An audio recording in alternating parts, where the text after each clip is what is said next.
Hello and welcome to Selfie Torah. What kind of things get you inspired? What kind of things make you feel spiritual and connected to God? Think about that for a second. For some people, it's singing beautiful, meaningful songs. For others, it's prayer or just quiet meditation.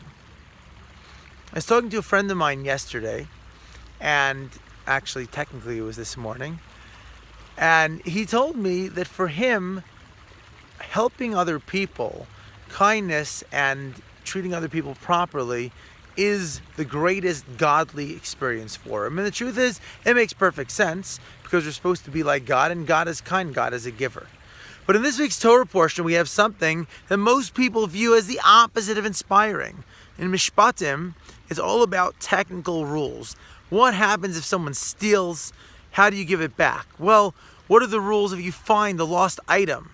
You find the cow wandering. Do you have to return it? When do you have to return it? What if you're watching something and it gets lost? Do you have to pay for it? It's very technical. And as a kid, studying these rules, I thought, okay, these are the boring, annoying parts of the Torah. There's nothing at all inspirational about it. But someone once said that it's these rules that actually is the most beautiful and awe-inspiring spiritual experience of the whole Torah. Because, you see, when something is kind of important to you, but not that important, you talk about it. Well, let's say I feel recycling is kind of important to me. Well, I might talk about it. I might put it in a recycling bin. But I'm not going to make rules and regulations. I make rules and regulations about things that are truly vitally important to my life.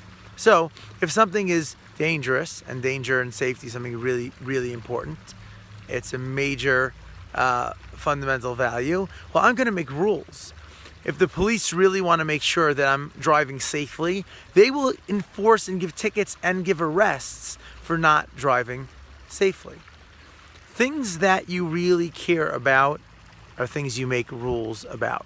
And that's why in the Torah, when we have a parsha, we have a whole portion dedicated to nitty-gritty, seemingly uninspired rules about money and details and legal fees. That's actually incredibly inspiring because that shows we don't just pay lip service to caring about other people and their property. We actually really care enough to have detailed laws. Think about that. Next time you feel really strongly about something, make sure that you have a system set up where you can actually control the rules of that and have a Nagila Shabbat from shores of Lake Tahoe.